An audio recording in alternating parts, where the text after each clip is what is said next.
Écoutez le monde vétérinaire autrement sur Veto Micro, un podcast produit par Thémavet. Bonjour, je suis Marine Slove, vétérinaire touche-à-tout, journaliste et fondatrice de Thémavet. Moi, je suis Sophie Hulford, vétote multicasquette, et je me suis fixée comme objectif l'amélioration du quotidien des vétérinaires. Bienvenue sur la saison 2 du podcast qui donne la parole aux vétérinaires. Vous entendrez ici des consoeurs et des confrères, praticiens ou non, raconter leur parcours professionnel, avec leurs réussites, leurs joies, leurs difficultés et leurs échecs aussi parfois.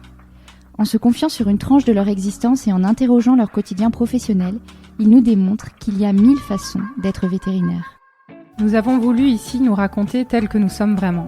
Parler de notre rapport au métier bien sûr, mais aussi et avant tout de notre rapport à la vie, à l'animal, à la planète. Ici, pas de tabou, pas de langue de bois et surtout pas de culpabilité. Vous êtes ici chez nous, mais surtout, vous êtes ici chez vous. Belle écoute! Bonjour à toutes et à tous. Aujourd'hui, j'accueille mon premier invité 2024 sur Veto Micro, Paul Grosfillet. Bonjour Paul, bonne année. Bonjour, bonne année à tout le monde. Même si ton épisode sera vraisemblablement diffusé en février, il y a toujours un petit décalage. Paul, t'es tout jeune, t'es sorti de l'école de Nantes en 2022, tu as enchaîné avec une école de commerce, l'EM Lyon, où tu es actuellement en césure puisque tu termines le premier de tes 2 stages. Alors pour résumer ton parcours, tu as grandi à la campagne, en région rennaise, tu as une passion pour les chevaux et l'équitation et initialement tu te destinais plutôt à être cavalier professionnel, mais tes parents préfèrent une voie plus prestigieuse ou plus conventionnelle, je sais pas, tu nous expliqueras, et tu t'orientes donc vers des études de vétérinaire équin. Et c'est vraiment à la toute fin d'école, en dernière année, que tu remets les choses en perspective et que tu te demandes si tu as vraiment envie que les chevaux soient toute ta vie, entre guillemets, et que finalement tu te décides à explorer d'autres options. L'école de commerce te paraît alors être une voie qui ouvre de nombreuses portes. Tu entres donc à l'EM Lyon. Actuellement, tu termines un stage dans une banque d'affaires qui fait de la FUSAC, de la fusion-acquisition et de la restructuration de dettes pour des entreprises. C'est très éloigné du milieu vétérinaire, mais on verra qu'on peut raccrocher les wagons parce que cette banque d'affaires, tu l'as choisie parce qu'elle a attisé ta curiosité en réalisant une levée de fonds pour un groupe vétérinaire. Et on parlera aussi de voyage parce que c'est quelque chose qui te passionne et que ça prend un peu de place dans ton parcours. Alors sans plus attendre, la première question, comment tu en es arrivé à devenir vétérinaire? D'après ce que tu m'as écrit pour préparer cette interview, c'était pas forcément gagné. Oui, effectivement, c'était pas forcément gagné d'avance. Au début, je voulais devenir plutôt cavalier parce que j'ai un peu grandi dans les chevaux. J'avais une famille qui montait à cheval. On avait des chevaux à la maison ainsi que plein d'autres animaux. Donc c'est vrai que j'ai grandi dans ce milieu un peu rural avec beaucoup d'animaux. Et je me posais un peu la question de quoi faire. Jusqu'au lycée, je savais pas forcément. J'étais pas forcément J'avais pas un métier précis en tête. Oui, tu fais pas partie de ces vétérinaires qui, depuis tout petit, rêvaient d'être vétérinaire depuis l'enfance. Non, pas vraiment. Je pense que c'est toujours resté un petit peu dans un coin de ma tête, mais j'ai toujours eu du mal à faire des choix et je voulais pas me fermer de porte. Et je pense que j'ai jamais été décidé à faire vétérinaire jusqu'au lycée où il fallait faire un choix, choisir une orientation. Et où là, en discutant un petit peu autour de moi, en discutant aussi avec un ami de ma mère qui me disait je connais un vétérinaire, il monte à cheval entre midi et 2 et puis il passe sa vie avec les chevaux. Je me suis dit c'est peut-être une belle option qui permet de concilier à la fois ma passion pour l'équitation et aussi pour on va dire le soin qui était très présent déjà dans ma famille. Mes 2 parents sont dans le milieu médical. Ma mère a fait médecine et ensuite une école de commerce. Donc mon parcours vient pas de nulle part. Et puis mon père était pareil dans la direction de clinique. Donc c'était quelque chose qui était assez présent et je me suis dit au lieu de faire cavalier qui est peut-être un métier on va dire un peu plus précaire, j'avais cette chance avec vétérinaire peut-être de pouvoir mêler chevaux, médical et puis un métier stable. D'accord. Donc voilà ce qui m'a mené au métier de vétérinaire. Donc tu demandes une classe préparatoire. Donc c'est ça, à la fin de mon lycée, je demande une classe préparatoire. Alors j'étais dans un lycée moyen parisien.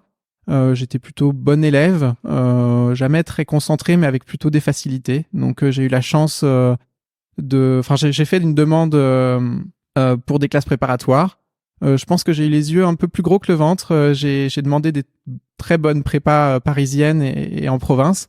Et j'ai été pris dans aucune prépa. J'étais en liste d'attente sur une seule des 6 prépas que j'avais demandé à Fénelon. Et jusque fin août, j'étais désespéré, je n'avais pas de classe préparatoire. Et là, je me souviens, à la veille de la rentrée, de recevoir un coup de fil pour m'annoncer que j'étais pris et que ma place, me proposait de prendre la place à Fénelon. Donc là, le soulagement. Donc très soulagé. Encore plus mes parents, je pense, qui me voyaient partir à la fac et qui savaient que je pense que j'étais pas un étudiant forcément très assidu, que j'avais sûrement besoin de quelqu'un derrière moi. Donc je pense qu'ils étaient beaucoup plus rassurés de me savoir en prépa que à la fac. Et c'était vraiment pour le coup de très bonnes années la prépa. D'accord, donc ça c'est assez rare quand même. Comme tu me l'as écrit en préparant cette interview, c'est quand même assez rare, même si bon, on a tendance à garder plutôt les bons souvenirs dans le passé. Mais toi, c'est encore assez frais, c'est encore assez récent, donc c'est d'autant plus rare. Qu'est-ce qui t'a plu dans la classe préparatoire ? Évidemment, c'était pas gagné au début parce que au début, j'avais pas envie d'aller en classe préparatoire. J'en avais un peu peur, j'en avais entendu parler et je pense que j'espérais beaucoup. J'avais même fait les démarches pour partir en Belgique par tirage au sort. Et au final, j'ai pas forcément été particulièrement intégré au lycée. Et en fait, en classe préparatoire, je me suis retrouvé une seconde famille. Tant que ce soit au niveau des amis qu'on peut se faire et de la cohésion de groupe dans ma classe préparatoire. Donc, tant à Fénelon pendant mes 2 premières années et à Châteaubriand en 5,5. Vraiment des amis très proches et des profs vraiment à l'écoute. Et peut-être aussi, je sais pas, un quotidien qui s'installait, qui était assez répété. Et puis un vrai objectif. Je pense que c'était aussi quelque chose. Je savais pourquoi je travaillais, je savais pourquoi je me levais le matin. Et ça m'a beaucoup plu, je pense, et ça m'a un peu rassuré. Donc j'ai eu des années assez sereines. Et je pense que comme j'avais un petit peu de facilité, j'arrivais aussi à avoir un rythme raisonnable. Je me gardais du temps pour faire du sport, pour monter à cheval. Et je pense que c'est aussi ce qui m'a permis de tenir pendant 3 ans et pendant la 5,5. Oui, à la fois, t'avais quand même, tu arrivais à avoir un retour sur investissement et à travailler, mais tu pouvais aussi recharger tes batteries, quoi. Alors qu'il y a des gens qui travaillent tellement que finalement, ils ont plus cette opportunité de recharger des batteries. Ouais, c'est exactement ça. J'avais un peu le temps de faire du sport, de me changer les idées, etc. Et donc, je pense que j'ai peut-être mieux tenu sur la longueur que quelques camarades. Alors après, j'avais pas forcément des résultats excellents à l'écrit. J'étais pas dans les têtes de classe, j'étais plutôt dans le dernier quart. Donc aux écrits, c'était souvent un peu compliqué, mais je me suis aussi découvert une facilité à l'oral. En colle, souvent, j'avais des meilleurs résultats qu'à l'écrit.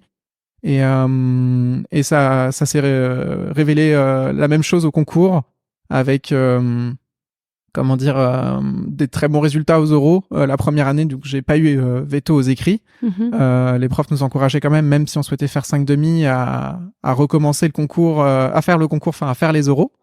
Et donc pendant ces oraux, je me suis rendu compte que j'avais quand même plutôt des facilités. Donc c'est pour ça que j'ai fait le choix de recommencer.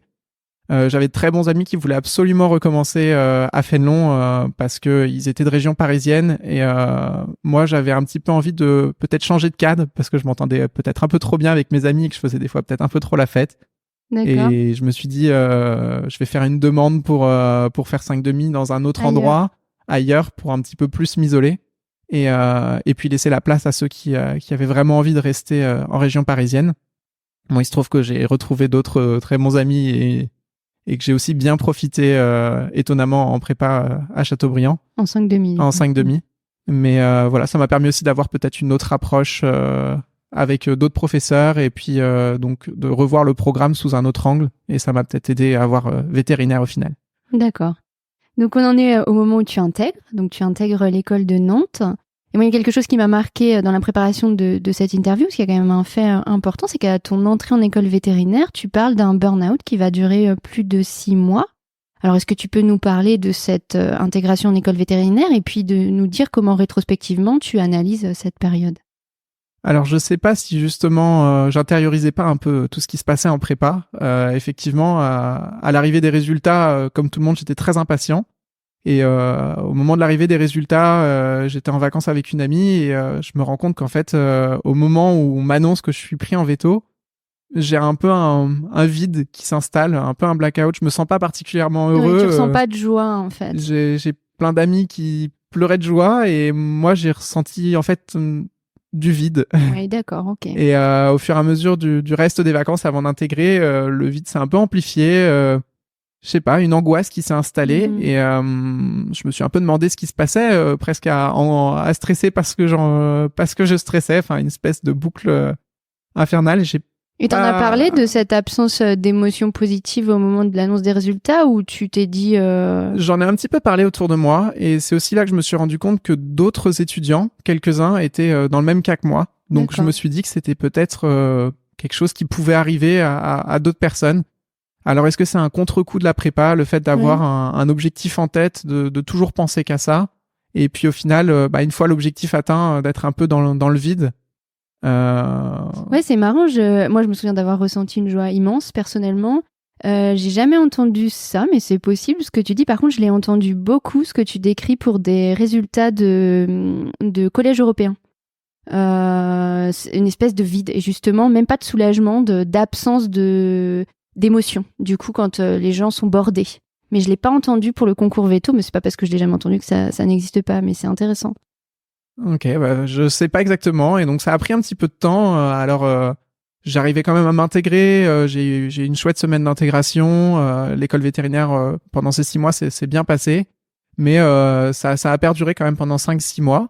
Et en fait, à l'issue de ces 5-6 mois, c'était un peu une promesse qui était faite entre mes parents et moi, que si jamais j'obtenais le concours vétérinaire, ils m'offraient un cheval, ce qui était quand même un vrai objectif pour moi dans ma vie. Un sacré cadeau, oui. Et donc, une fois l'objectif atteint, j'ai réussi à négocier, entre guillemets, et à obtenir que mes parents me financent un cheval. Donc, c'était un vrai bonheur. Et le fait qu'il arrive, d'avoir de nouveaux objectifs, de devoir s'en occuper régulièrement, etc., je pense que ça m'a un petit peu sorti de ce stress ou ça t'a sorti de cette espèce de passage à vide. Ouais, d'accord. Ok, mais ça a quand même duré. T'as eu 6 mois un peu bizarre, ouais. Un peu bizarre, ouais. Et donc, je me dis que c'est bien de savoir que ça peut arriver et puis que ça passe. C'est rassurant de se dire que ça finit par partir et plus nous embêter. Et puis, le fait d'avoir de nouveaux objectifs, de nouvelles choses en tête, je pense que ça aide beaucoup. Et voilà. Après, c'est vrai qu'on parle de plus en plus d'un mal-être étudiant grandissant. D'ailleurs, pas du tout que chez les vétérinaires. C'est quelque chose qui est assez présent dans toutes les formes d'études, chez tous les étudiants. Est-ce que ça, c'est quelque chose que tu as pu ressentir pendant tes années à l'école ? Alors, j'ai pas particulièrement ressenti un grand mal-être parce que déjà, il y a une vraie camaraderie, que ce soit pendant ma prépa ou pendant l'école vétérinaire.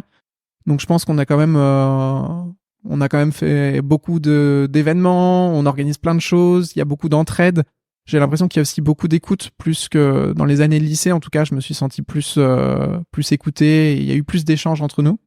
Après, je pense que pour ce qui est du milieu vétérinaire, il peut y avoir, notamment dans les dernières années cliniques, une forte intensité de travail, une confrontation aussi à la réalité du métier qui nous attend.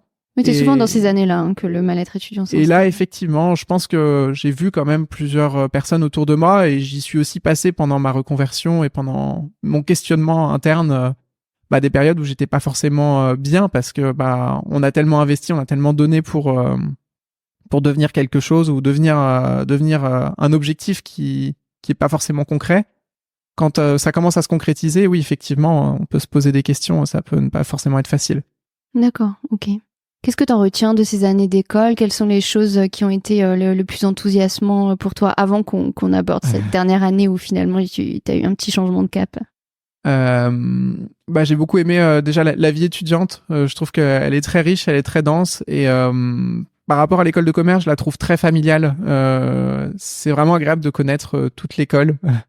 Et le système d'intégration, en tout cas à Nantes, est vraiment bien fait. C'est très mélangé. Toutes les années, on refait l'intégration, on réintègre de nouvelles têtes. Et donc, à part cette année Covid, où peut-être qu'on a un peu moins connu les gens, c'est très agréable en fait de se sentir chez soi à l'école et de connaître tout le monde. Aussi beaucoup d'événements internes, tant professionnalisants que de plaisir ou de loisirs entre nous. Donc ça, j'ai trouvé ça vraiment chouette. Tu t'es investi dans certaines associations ? La VEF, je crois. Oui, effectivement. Alors la première année et la deuxième année, je crois que j'ai fait à peu près toutes les associations possibles. Je faisais tous les sports possibles et toutes les activités que je pouvais. Et effectivement, je me suis investi à la VEF. Étant cavalier, je pensais qu'à faire de l'équine pendant ces années d'études. Oui, tu te destinais vraiment à devenir vétérinaire équin. Oui, effectivement, je pense que comme j'ai vraiment grandi dans ce milieu-là, je me suis dit que c'était la meilleure solution pour continuer à travailler avec les chevaux, pour être avec eux, pour connaître le monde et pour aussi éventuellement profiter des relations que j'ai pu éventuellement construire pendant mon adolescence, pendant ma vie d'entre guillemets aux écuries de cavaliers, etc. J'ai eu la chance de monter un petit peu à cheval tant en complet que dans les courses, que dans le loisir. Donc je me suis dit que c'était une belle manière de mettre à profit entre guillemets ces années-là aussi. Donc c'est pour ça que je pense que je me suis orienté vers le milieu équin. Et puis il y avait aussi cette attirance pour le côté pointu de la médecine qui était réalisée en médecine équine, qui me plaisait beaucoup. D'accord. Tu parlais tout à l'heure à part l'année Covid, comment tu as vécu cette période Covid et qu'est-ce qui s'est passé pendant ces années-là à l'école vétérinaire ? Alors, c'était donc pendant ma 3e année. Je pense que j'ai eu beaucoup de chance, entre guillemets, par rapport à d'autres années parce que on était dans la dernière année théorique. Donc à la fois, on connaissait déjà beaucoup de monde, j'avais beaucoup d'amis, de collègues, etc. Donc je me sentais pas particulièrement seul, contrairement aux premières années, qui connaissaient peut-être moins de monde. Bien sûr, c'est très dur en première année d'arriver l'année Covid. Ouais. Et d'un autre côté, j'ai pas loupé les années pratiques parce qu'il y a des 4e années qui ont loupé 6 mois de pratique et je pense que ça devait être difficile pour eux. Donc moi, je les ai plutôt très bien vécus parce qu'on a une vie festive jusqu'au dernier jour avant que l'école ne ferme. Alors au début, forcément, comme tout le monde, on comprend pas trop ce qui nous arrive. J'étais même plus dans de l'euphorie et l'excitation de la nouveauté que dans la peur particulière de la maladie ou de ce qui allait nous arriver. Et on a vécu en colocation, on a récupéré une colocataire et il y en a 2 autres qui sont partis, donc on était 3. Donc t'es pas rentré chez tes parents, t'es resté sur là où tu vivais en fait. On est resté à Nantes, comme on n'a pas de campus, on est beaucoup dans des colocations. Ouais. Et donc, on avait une maison assez sympa avec 2 petits jardins à la campagne à Carquefou. Et non, c'était très sympa parce qu'en fait, il a fait beau pendant ça, tout le monde s'en souvient, toute cette période de Covid. Donc, je me suis mis à faire du jardin, à travailler mes cours, à faire du sport tous les jours. Enfin, c'était finalement une période assez sereine finalement, et puis qui s'est très bien passée avec les colocataires. Donc, en plus, on se sentait pas trop seul. On cohabitait avec 4 lapins dans la colocation, ça faisait pas mal d'activités.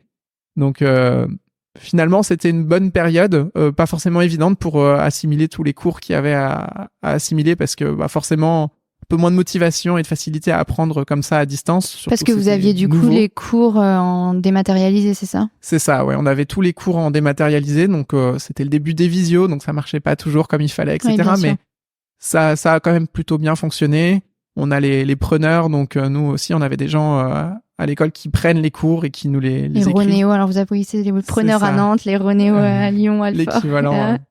Donc voilà, donc qui nous envoyaient des polis et des fiches qui étaient super bien faites, donc ça permet beaucoup de nous aider à apprendre et donc non, on s'en est pas trop mal sorti et après forcément c'était des partiels en ligne principalement, des fois en visio, enfin les profs trouver un peu des solutions aussi pour nous éviter de tricher et de bien apprendre nos cours parce que évidemment c'est important surtout pour les années qui suivent. Donc globalement je pense que la plupart des gens ont joué le jeu et ça s'est bien fait, je pense.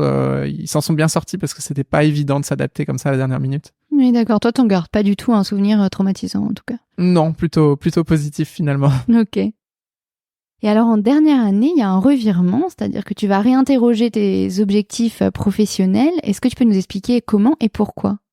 Alors effectivement, jusqu'en 4e année, les cliniques se sont bien passées. Je passe un petit peu dans toutes les différentes cliniques comme tous les 4e années.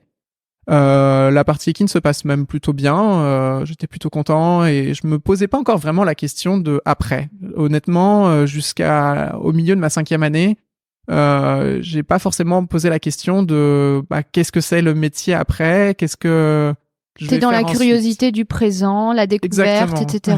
Oui. Donc assez curieux, je découvre un petit peu tout et j'étais content en fait chaque semaine de changer, de découvrir une nouvelle chose et j'étais pas encore dans le fait de me projeter sur quoi faire ensuite, est-ce que je me spécialise ou pas. Alors forcément j'avais plein de petites idées qui me passaient en tête mais comme j'avais pas de choix à faire, je me suis pas forcément posé la question de ce que je deviendrais, et j'ai un peu continué mon chemin.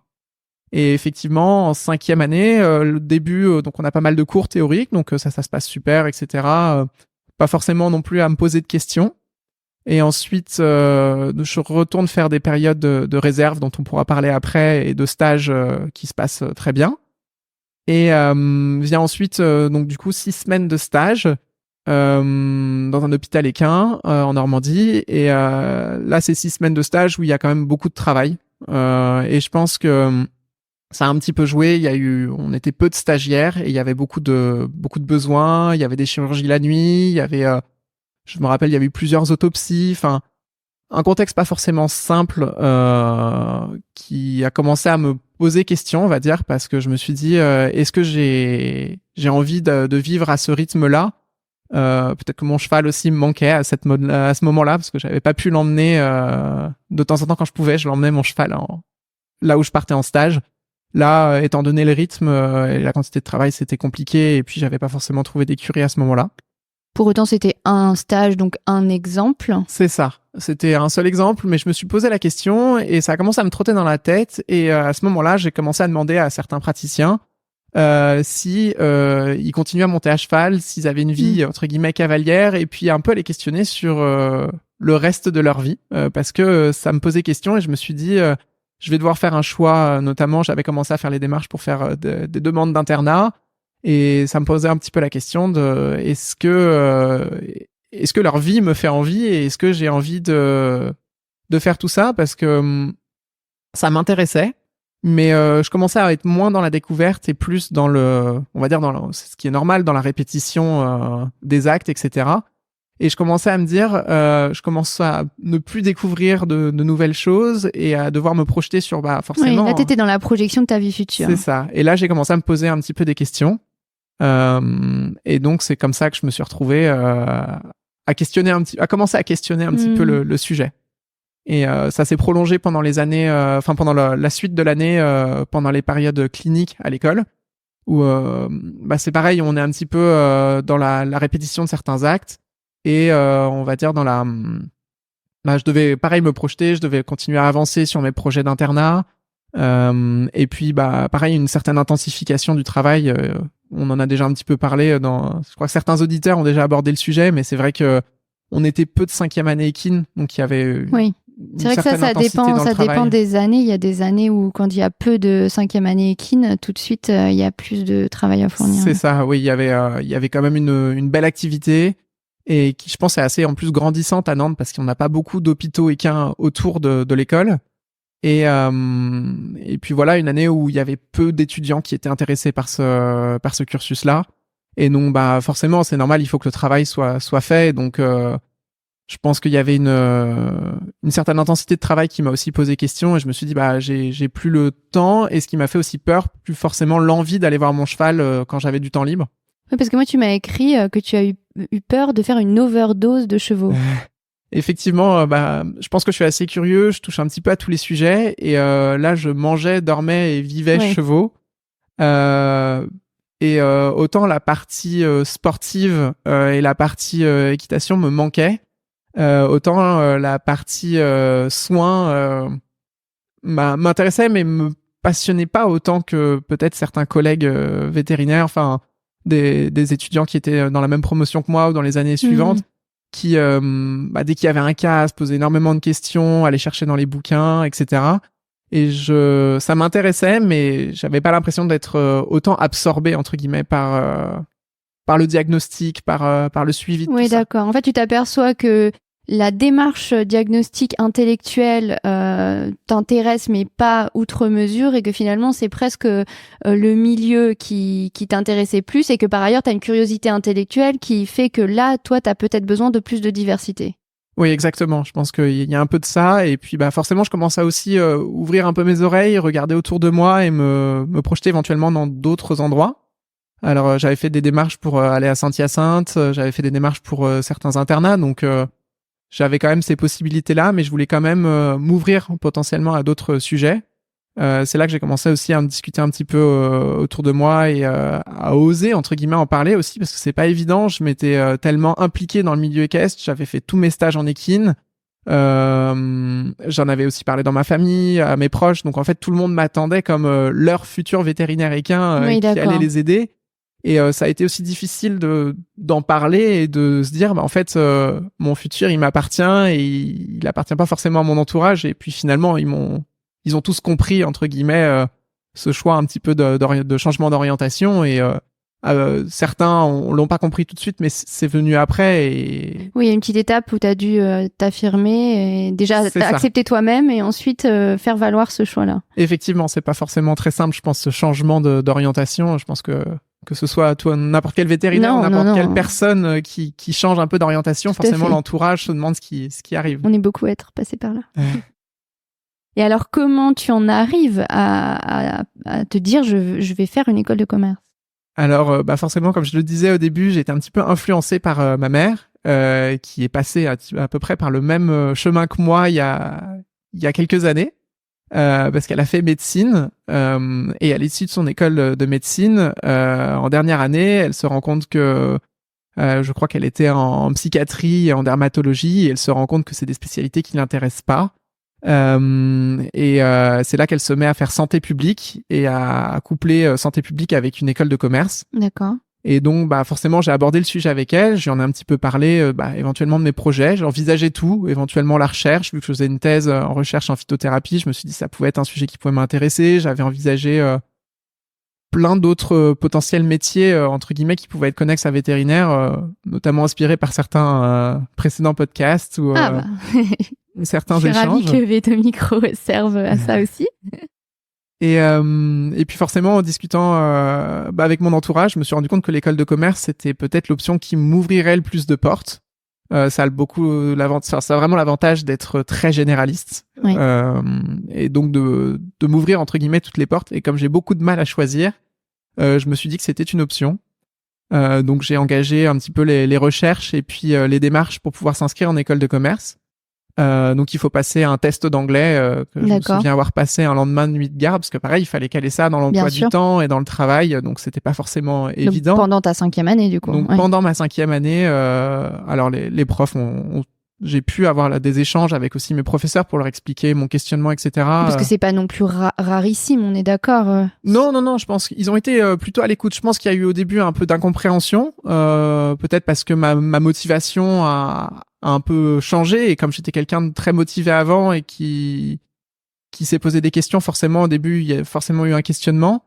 J'ai une prof qui a pris le temps d'échanger avec moi, etc. Donc ça m'a pas mal aidé aussi pour me dire c'est aussi normal de se poser des questions et de se projeter éventuellement à d'autres endroits.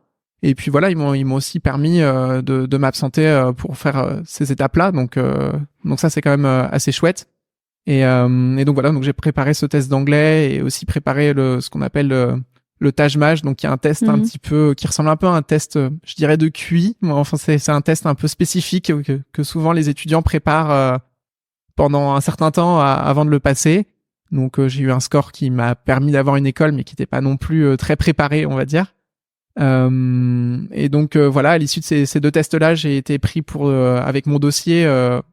Forcément, le fait d'être vétérinaire, la note de dossier était assez haute parce qu'ils ont très peu de gens de ce milieu-là, et que je pense que l'image du vétérinaire, Oui. quoi qu'on en dise, est plutôt très très bonne. Donc Puis ça leur permet peut-être d'avoir une forme de diversité aussi dans les profils qu'ils intègrent. exactement, c'est vrai qu'ils ont beaucoup de pharmaciens qui font des doubles diplômes.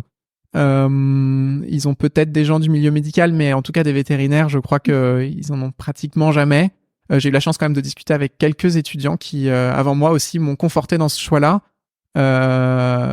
Qui eux aussi avaient fait une école de commerce à l'issue de leur 5e année, ou un peu plus tard, souvent par le MBA qui est souvent pratiqué. Mais donc là c'était vraiment une admission sur titre. J'avais quand même discuté avec un ou deux étudiants qui à 4-5 ans avaient fait ce cursus-là. Donc ça m'avait pas mal rassuré aussi de voir que c'était possible. Et donc voilà, me voilà aux oraux à essayer de présenter mon projet et à proposer quelque chose aux écoles de commerce. Donc je passe les oraux dans l'école de Nantes et dans l'école de Lyon. Après le timing était tellement serré parce que je me suis mis à postuler tellement tardivement que j'ai dû sélectionner entre guillemets les écoles et j'ai finalement choisi de partir à Lyon pour le réseau qu'il offrait, pour la bonne intégration aussi des admissions sur titre. Parce que pour le coup, on est très mélangé avec les étudiants de prépa. Donc, il y a un peu tous les âges, tous les profils. Et que ce soit dans la... Donc, ce que tu appelles admission sur titre, ce sont les parcours qui arrivent après une première partie d'études. Exactement. Il faut déjà un diplôme. C'est ça. Il faut avoir validé une licence et je crois qu'il faut même une première année de master pour pouvoir intégrer l'EM Lyon à ce niveau-là. Et donc, on intègre pour 2 années de master l'EM Lyon. D'accord. Et donc voilà, je crois que toutes les écoles de commerce font un peu ce système-là et disons que la place de ces étudiants-là est assez variable selon les écoles de commerce. Ok. Et donc tu intègres l'EM Lyon quand ? Donc en septembre 2022. D'accord. Donc à l'issue de ma 5e année. À l'issue de ta 5e année. Donc je passe ma thèse à l'été. En fait, j'avais prévu de passer ma thèse rapidement, étant donné que j'avais postulé pour pas mal d'internats qui demandaient de la passer rapidement. J'ai passé ça dans l'été et ensuite j'ai repris directement à la rentrée d'après sans perdre de temps les études à l'EM Lyon. J'avais aussi envisagé éventuellement de pratiquer pendant quelques années et de retourner aux études peut-être plus tard. Ouais. Et après, je me suis dit que le fait d'être déjà dans les études, autant entre guillemets y rester. Honnêtement, ça ne me déplaisait pas non plus que ce soit la vie étudiante. Le fait d'apprendre de nouvelles choses aussi en permanence me plaisait beaucoup, donc je pense que... Moi, je crois qu'il n'y a pas de règle en la matière, c'est très personnel. C'est ça. Hein, ouais. Je me suis dit, tant qu'à faire, j'essaye maintenant, et puis si ça ne le fait pas, pourquoi pas faire aussi un peu de pratique. Je m'excluais pas la possibilité d'en faire, et puis ensuite d'y revenir. Alors, qu'est-ce que tu découvres à l'EM Lyon ? Est-ce que c'est conforme à ce que tu attendais de ces études complémentaires ? Alors c'est effectivement très généraliste. On rentre dans un cursus qui est quand même très varié, avec autant de la comptabilité, des RH, du management. Maintenant beaucoup de cours sur la gestion responsable des entreprises, sur un peu le développement durable que ce soit des entreprises. Alors c'est très généraliste. Donc ça permet de toucher à tous les sujets et souvent ça va être beaucoup des travaux de groupe, des projets à mener. Et donc, on peut un petit peu aussi orienter et choisir nos sujets. Par exemple, on avait un cours de création d'entreprise. Et l'idée, c'était pendant 6 mois donc de proposer une entreprise, de la créer par un groupe de 6 et ensuite de la pitcher devant des profs qui sont aussi des investisseurs en start-up. Donc, c'est un exercice finalement qui est très pratique, très intéressant. Alors, je me souviens, j'avais embarqué mes camarades dans le projet de création d'une plateforme de téléconsultation vétérinaire. Ouais. Et c'était assez sympa. Ils nous avaient poussé à aller interroger des vétérinaires sur le terrain, à vraiment questionner la faisabilité du projet, à aller regarder tout ce qui se faisait en termes de loi, en termes de faisabilité économique. Enfin, c'était hyper intéressant. Enfin voilà, c'est ce type de cours. Oui, il y a une mise en pratique. En fait, il y a des cours théoriques, mais on sort un petit peu du purement théorique.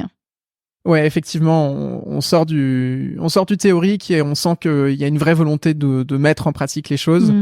Et les cours sont très, on va dire, collaboratifs. La grande majorité des professeurs sont des professionnels. Ce que tu veux dire, c'est que ce sont des gens qui sont dans la vraie vie et qui du coup sont sortis des écoles et ont une vraie expérience de terrain, quoi. C'est ça, et qui continuent d'avoir une expérience de terrain. Donc on a vraiment des données de terrain et ça c'est assez important. Enfin, je trouve que c'est assez intéressant. Ça aide vachement à nous développer et ils nous encouragent vachement énormément à développer des idées, des projets.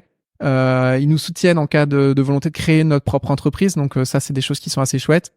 Et on a aussi du coup le fait de développer un réseau, que ce soit tant pendant la période, on va dire, étudiante et pendant tous les événements qui peuvent se faire, pendant les événements associatifs.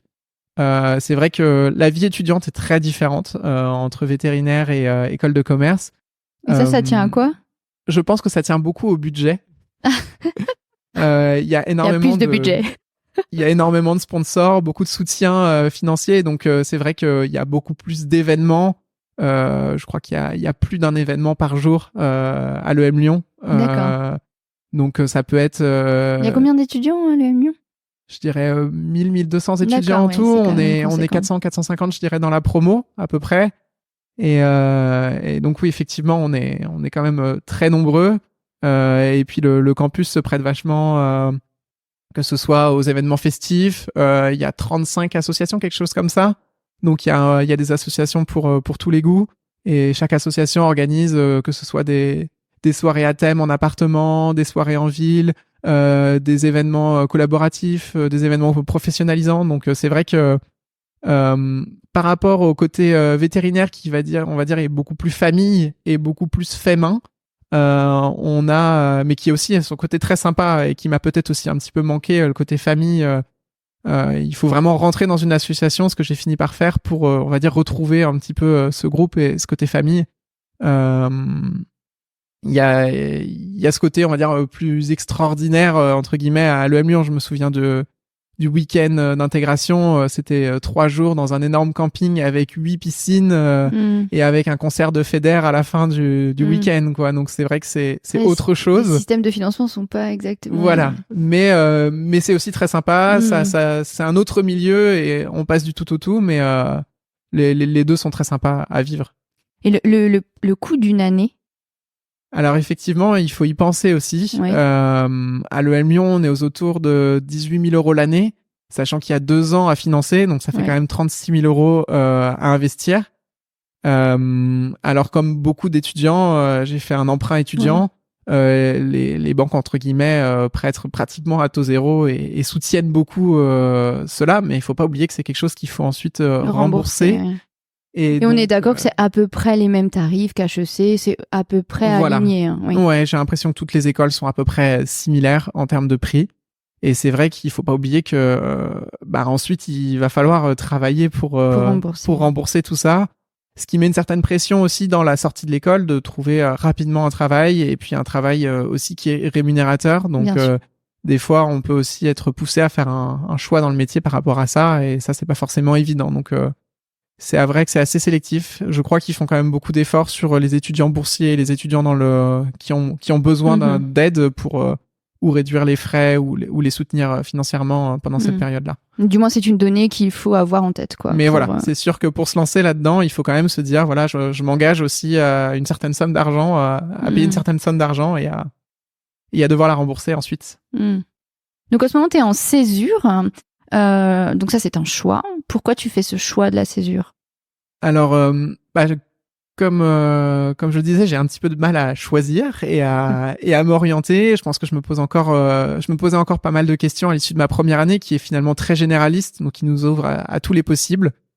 Et même si j'ai une vraie volonté de retourner travailler dans le secteur vétérinaire, parce que c'est un milieu qui me plaît beaucoup, donc peut-être différemment de la clinique, mais d'une autre manière. Je voulais quand même m'ouvrir tous les possibles et aussi me former peut-être dans une structure un peu plus généraliste. Donc je me suis un petit peu posé la question, j'ai un peu discuté avec tous les étudiants autour de moi, ils m'ont tous conseillé entre guillemets de partir dans un secteur plus généraliste et puis surtout plutôt dans la finance qui ouvre entre guillemets plus de portes. Donc j'ai commencé un petit peu à me questionner, à discuter aussi avec quelques vétérinaires. J'ai eu la chance en fait d'avoir pas mal de gens qui ont répondu à mes sollicitations et qui m'ont dit que me former en finance c'était quelque chose qui pourrait beaucoup m'aider, que ce soit ensuite dans la gestion d'établissements vétérinaires, dans la direction. Ils m'ont dit que c'était la chose qui est peut-être la plus difficile à improviser entre guillemets quand on gère une structure. Et donc c'est pour ça que j'ai commencé à chercher un petit peu tous les milieux de la finance, en audit, en transaction service. Et aussi du coup en fusion-acquisition, même si à ce moment-là j'y croyais pas vraiment. Je me suis dit j'ai un profil trop atypique et trop éloigné pour être pris dans ce secteur-là qui est souvent assez élitiste et qui demande souvent d'avoir fait plusieurs stages en finance avant. Et en fait j'ai la chance d'intégrer donc cette banque d'affaires qui s'appelle Clearwater International, donc qui est une banque d'affaires qui est à Paris, qui a aussi un petit peu des antennes partout en Europe. Et donc cette banque d'affaires, elle a réalisé donc une levée de fonds pour un groupe vétérinaire et je me suis dit tiens en fait il y a moyen entre guillemets de travailler dans un milieu généraliste tout en travaillant avec une banque d'affaires qui a déjà, entre guillemets, travaillé dans ce secteur-là et donc qui pourrait m'ouvrir certaines portes. Et donc, je commence à me renseigner sur le sujet. J'en discute aussi, forcément, avec les gens autour de moi qui me disent que c'est une belle opportunité et que si je suis prêt aux entretiens, il faut en profiter. Donc, je me prépare autant que possible aux entretiens en essayant de rattraper le retard sur toutes les connaissances, on va dire théoriques, d'un point de vue financier pour pouvoir passer ces entretiens qui se font en plusieurs étapes. C'est vrai que j'avais l'habitude des stages vétérinaires où on passait un coup de fil au veto et pas de problème, on se tape la main et le là, stage débute. Tu potasses à l'EMNA. Et là, je me rends compte qu'il faut potasser le MNA, être en compétition avec 1000 ou 1500 étudiants qui veulent tous la place, devoir réseauter, envoyer des messages aux gens qui sont dans l'entreprise pour pouvoir la connaître, et puis essayer de refaire son CV pour la 150e fois pour qu'il soit le plus optimal possible. Ça, je trouve que c'était pas forcément évident avec mes expériences qui étaient tout à fait atypiques pour le secteur. Et finalement, j'ai quand même pu jouer, entre guillemets, je pense, sur cette différence pendant les entretiens, en proposant mon projet qui est de mêler finance et milieu vétérinaire, qui semblait tout à fait logique pour eux parce que le secteur financier à ce moment-là a été vraiment en effervescence, notamment pour le secteur vétérinaire, parce qu'il y a eu plusieurs investissements de fonds de private equity dans le milieu vétérinaire récents et qui ont été de grandes dimensions et de grande envergure, notamment dans un moment où les investissements étaient peu importants et un peu au ralenti. Donc effectivement, eux, ils voyaient le secteur vétérinaire et aussi le secteur de la radiologie ou des laboratoires comme des nouveaux secteurs à conquérir. Donc ça, forcément, quand on est vétérinaire, ça peut poser question. Mais pour eux, dans leur milieu strictement financier, ils se sont dit pourquoi pas en fait, avoir quelqu'un qui connaît un petit peu le secteur, peut-être que ça peut être intéressant. Et donc me voilà à passer les entretiens, à les obtenir et puis à rentrer en stage à Clearwater donc début juillet. Et donc voilà, je me retrouve en banque d'affaires. Donc je suis passé en l'espace d'un an de mes petites sessions de prophylaxie bovine derrière les vaches, de mes sessions en clinique à soigner les chevaux, à derrière un bureau en haut des Champs-Élysées à traiter des tableurs Excel et réaliser des présentations pour des investisseurs. Donc c'est vrai que mais c'est ça qui est notable et c'est marrant, ça me fait penser j'étais à la VAC récemment, j'ai fait pas mal des conférences socio-professionnelles qui étaient organisées. Il y avait le directeur de l'ENVA, Christophe Degers, qui a fait une rapide intervention et qui a dit quelque chose qui m'a beaucoup marqué. Il a dit que oui, il y avait effectivement une pénurie de vétérinaires praticiens et qu'il y avait beaucoup de vétérinaires qui faisaient beaucoup de choses différentes, parce que des vétérinaires, on en retrouve partout, y compris dans la finance. Et il a dit que la valeur d'un diplôme se mesurait à sa capacité à essaimer et que par ça, le diplôme de vétérinaire avait une grande valeur. Et en fait, tu te démontres ici, c'est qu'en fait, en un an, tu es capable de passer de faire de la prophylaxie à travailler pour une banque d'affaires. Et je pense que c'est une vraie valeur et qu'il a parfaitement raison quand il dit ça. En tout cas, c'est quelque chose qui m'a marqué et dont tu es un parfait exemple et dont plein de nos confrères et nos consoeurs sont un exemple.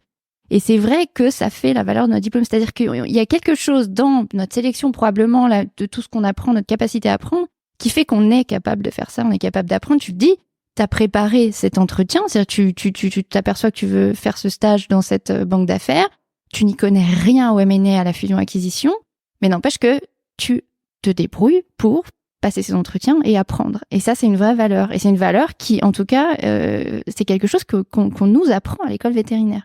Je ne sais pas exactement comment, mais en tout cas, on est beaucoup à être capable de faire ça. Et c'est quelque chose de très notable. Oui, c'est vrai qu'on apprend vraiment à être adaptable. Oui, et à apprendre. Et à apprendre et à passer dans tous les milieux.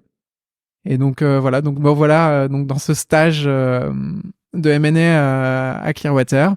Et donc ici j'ai beaucoup appris, notamment sur la production de documents, sur le fonctionnement, on va dire, du milieu professionnel, parce que finalement quand on est vétérinaire et que on grandit dans ce milieu-là, on n'a pas forcément beaucoup de recul sur qu'est-ce qu'une entreprise, comment elle fonctionne, quels sont les différents échelons de la hiérarchie, comment fonctionne un pôle RH, comment on gère le management, etc. Et ça, c'est des choses que l'avantage du MLA nous apprend parce qu'on est, en fait, on va réaliser donc la plupart du temps donc la fusion de 2 entreprises. Donc soit d'une entreprise qui veut se vendre et on va l'accompagner pour qu'elle se fasse racheter, ou à l'inverse une entreprise qui cherche à acquérir de nouvelles entreprises. Et donc en fait, on va accompagner cette fusion sur tous les plans, tant financiers, juridiques, sociaux. Donc un peu tous ces sujets-là et ça permet vraiment d'apprendre tous les sujets. On est régulièrement en échange avec les directeurs de ces entreprises-là, avec des entreprises qui peuvent avoir une certaine dimension. Il y a certains deals où dans mon stage le chiffre d'affaires touchait les 250 millions d'euros. Donc on est quand même sur des grosses entreprises qui ont un fonctionnement qui me paraissait impressionnant, surtout quand on compare ça à l'échelle d'une petite entreprise ou par exemple d'une petite clinique vétérinaire. Et je pense que ça permet de comprendre un petit peu comment se font les échanges, comment se font l'organisation du travail, etc.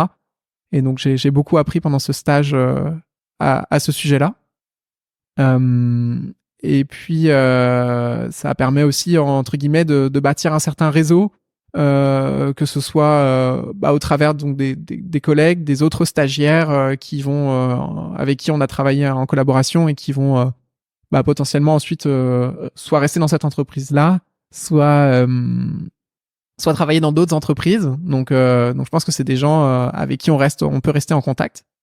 Et puis ça m'a aussi permis d'obtenir mon futur stage qui va me permettre déjà de renouer entre le milieu vétérinaire et le milieu de la finance. Oui, alors c'est ma question d'après, mais avant ça, j'ai une question qui me vient.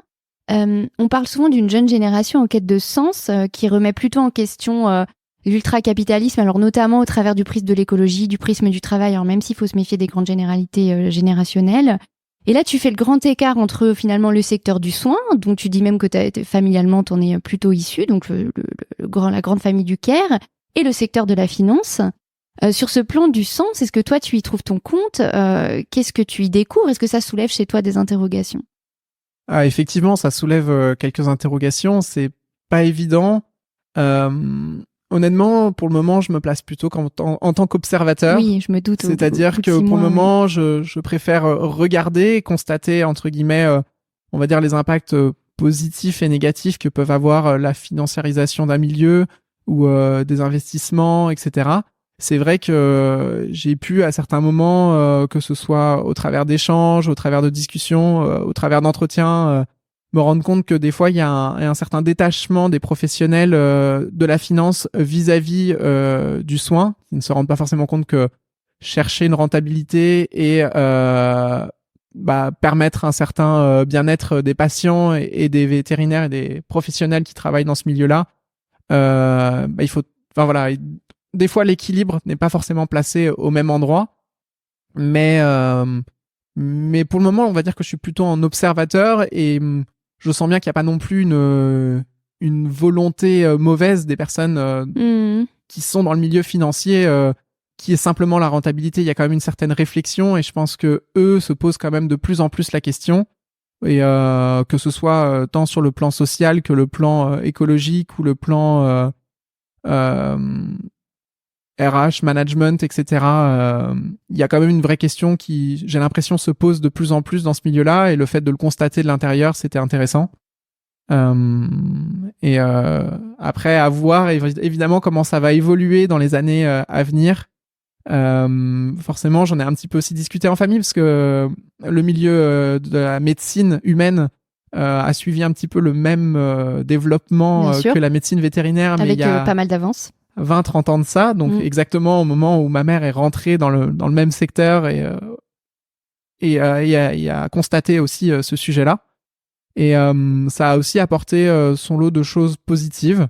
Il y a aussi certaines choses qui sont peut-être moins bien passées à certains endroits, mais du coup le fait d'en avoir conscience, en tout cas j'ai envie en tant que double casquette, on va dire, d'apporter mes connaissances et peut-être éventuellement on va dire mon soutien aux vétérinaires qui pourraient avoir faire face à certains problèmes suite à la financiarisation de leur clinique ou le développement des groupements vétérinaires. Je sais que c'est un sujet qui est très discuté dans la profession et à juste titre. Je pense qu'il faut permettre toutes les possibilités de pratique et tous les systèmes. Et en tout cas, moi, j'espère pouvoir avoir la connaissance pour défendre tous ces systèmes-là et apporter mon regard de vétérinaire dans ce milieu-là. Parce que je me rends compte que beaucoup de structures sont très divisées. On va avoir le côté exécutif et financier d'un côté où il y a peu ou pas de connaissances du milieu vétérinaire, enfin en tout cas pas de gens qui viennent de ce secteur-là. Et l'inverse, qui est vrai aussi. Et l'inverse, des vétérinaires qui... Et une étanchéité entre les deux. Oui, c'est ça. Et donc j'espère pouvoir, entre guillemets, un peu mêler les deux et permettre ça. Je sais pas si ce sera possible de ma modeste personne. Tu fais plutôt partie de la team. Je préfère comprendre exactement comment les choses fonctionnent de l'intérieur pour pouvoir faire évoluer les choses que des gens qui, je dis ça sans aucun jugement parce qu'il y a deux types de personnes qui se mettent en retrait d'un système qu'ils jugent trop délétère, par exemple. En tout cas, oui, j'ai envie de comprendre le système, de me faire ma propre opinion. Pour le moment, je suis encore dans la découverte et après pouvoir éventuellement agir et mêler les deux milieux si c'est de la meilleure manière possible. Ok, très clair. Alors, tu commençais à parler de ton deuxième stage de césure. Tu comptes le faire dans quoi ? Alors, en fait, au cours de mon stage, eu la chance de faire plusieurs entretiens dans des boîtes vétérinaires qui ont en fait aussi des postes d'analyste M&A. Donc, en fait, c'est un petit peu le même système, le même métier que ce que je faisais en banque d'affaires. Sauf qu'ici, l'idée, c'est de les aider à donc acquérir de nouvelles cliniques et essayer de comprendre comment fonctionnent ces cliniques et évaluer le prix, entre guillemets, que pourrait rapporter et que pourrait coûter la clinique au groupement et de voir dans quelle manière c'est possible de l'optimiser dans le fonctionnement, etc. Et je me suis dit que c'était une place assez intéressante et centrale qui me permettrait vraiment de comprendre comment fonctionne une entreprise vétérinaire et d'avoir une vue, on va dire, d'avion et globale d'une entreprise vétérinaire.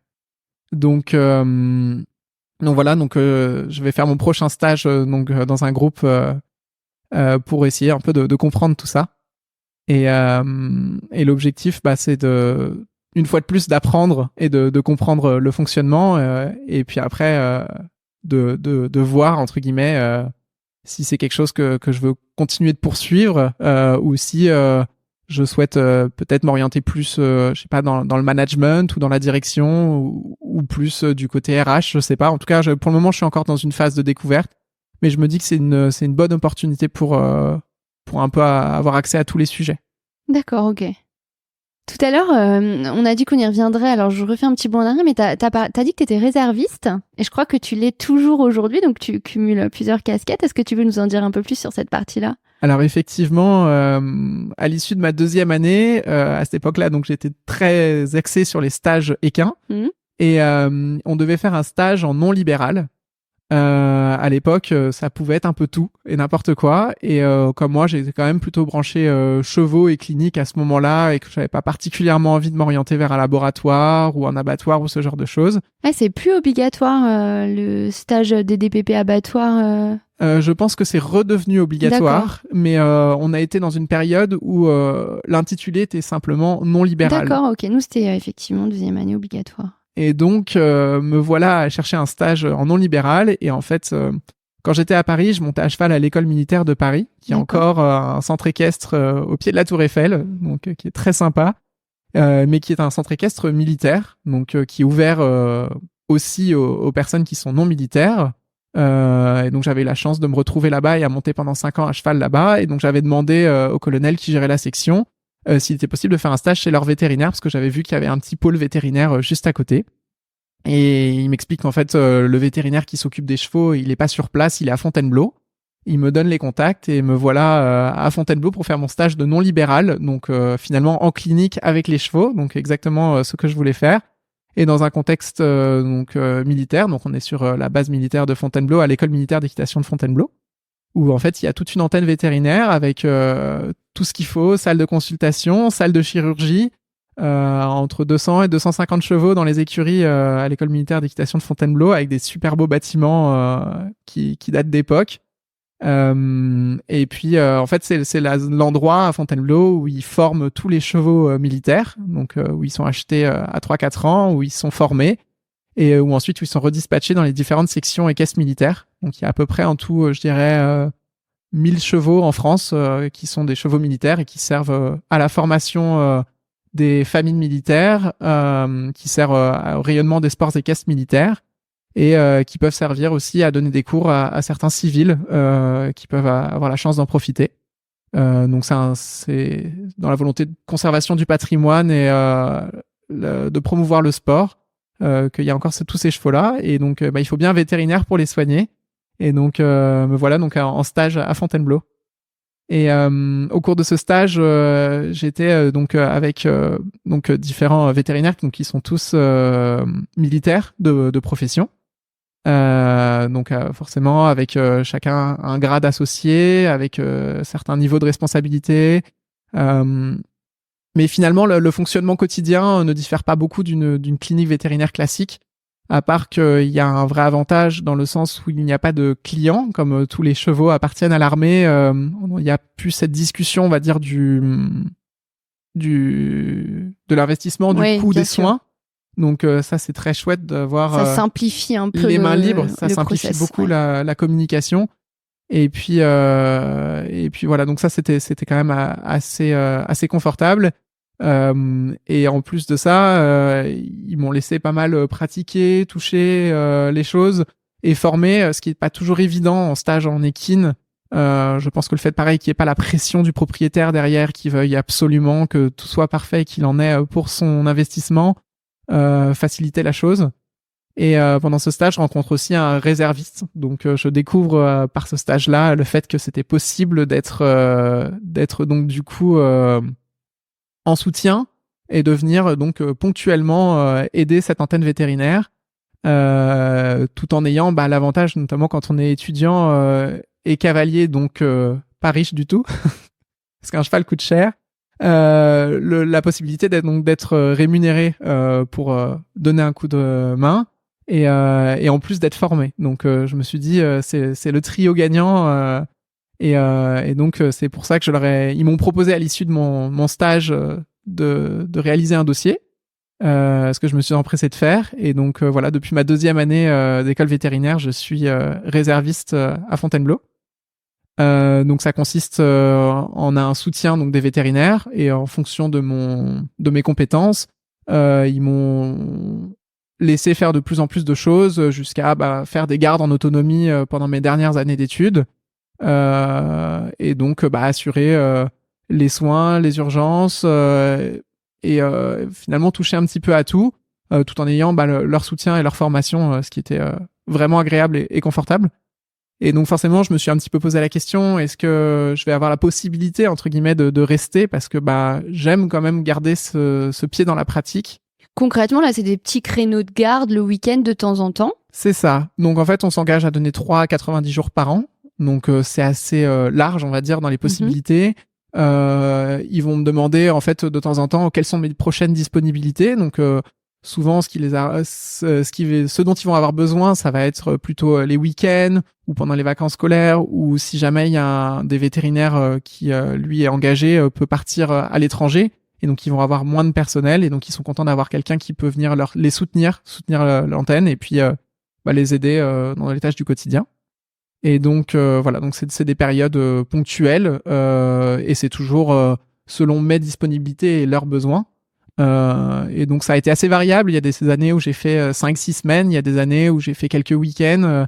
C'est vraiment selon comment je suis disponible et aussi selon ma présence géographique. C'est vrai que quand j'étais à Lyon ou à Nantes, c'était quand même plus compliqué. Mais là en ce moment c'est plus facile. Et là en ce moment, comme je suis à Paris, c'est un petit peu plus simple.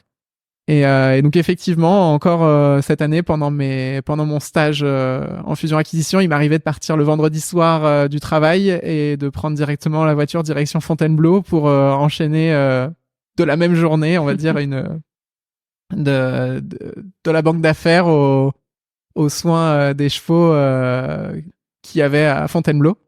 Et donc j'apprécie beaucoup en fait ce changement et le fait de pouvoir toucher à tout, changer aussi un petit peu de pratique et d'air. Et puis ça me plaît de pouvoir garder un vrai pied dans la pratique. Je sais aussi que tu fais de la prophylaxie sur tes congés. C'est ça. Il m'arrive aussi avec vrai plaisir de faire un petit peu de prophylaxie. J'ai fait quelques semaines par-ci par-là. Forcément, il y a aussi un intérêt financier, mais j'ai un vrai plaisir aussi à discuter avec les éleveurs. C'est quelque chose que j'ai découvert comme ça, quoi, parce que finalement, en études, on est toujours, on va dire, derrière le professeur ou derrière d'autres étudiants ou en stage derrière un vétérinaire. Là où c'est vrai qu'en prophylaxie, on nous donne la voiture, le matériel et on va faire notre tournée. Et j'ai trouvé ça assez sympa d'aller faire ça en région rennaise et en région Normandie, d'aller au porte-à-porte, d'éleveur en éleveur, rencontrer les gens. Et puis, pas trop d'inquiétude par rapport à mes compétences, parce que c'est vrai que la prophylaxie, une fois qu'on a la main, on s'en sort. Après, forcément, il m'est arrivé d'avoir plusieurs fois des questions d'éleveurs où c'est pas forcément facile de s'en sortir quand on a peu de pratique en rural.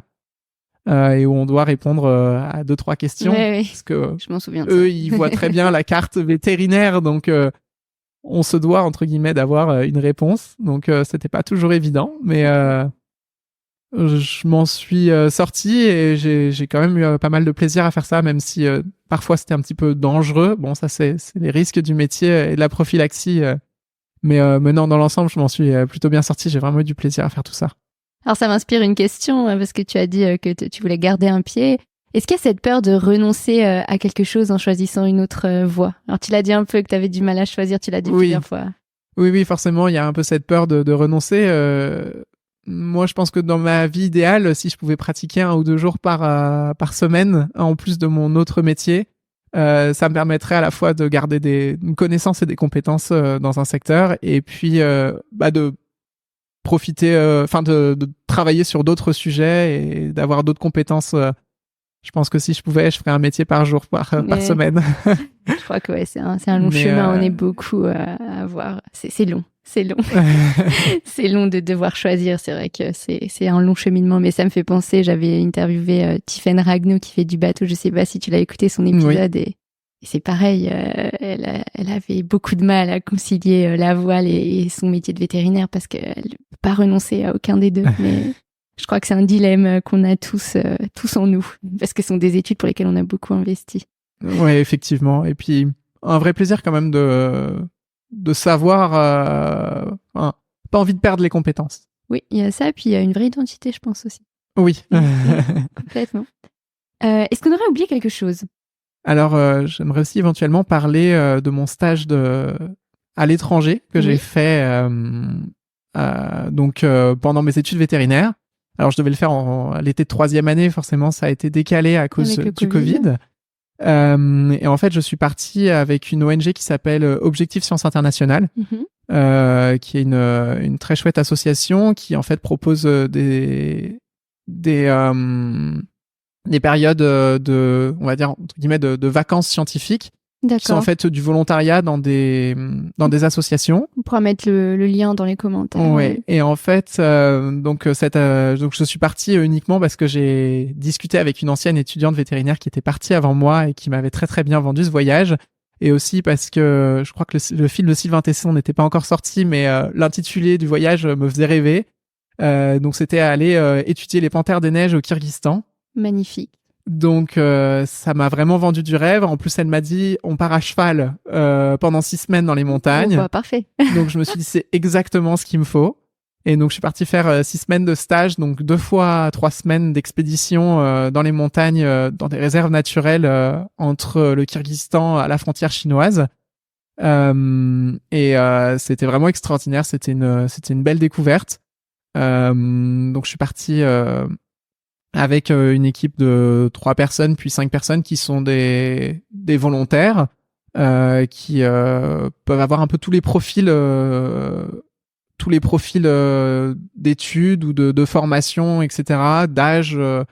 Donc c'est vraiment ouvert à tout le monde. On est formé en préalable avant de partir sur le terrain.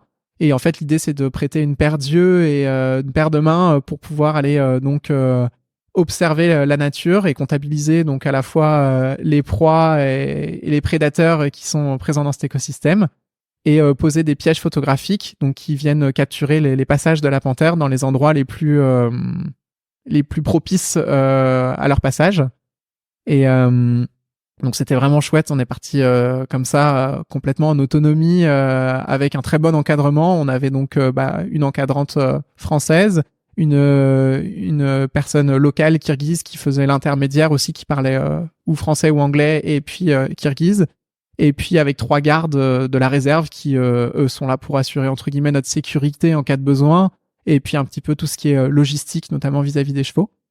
Et non, c'était une très belle expérience. Et je peux que conseiller à d'autres étudiants vétérinaires ou même des auditeurs qui ont envie de partir en vacances, profiter.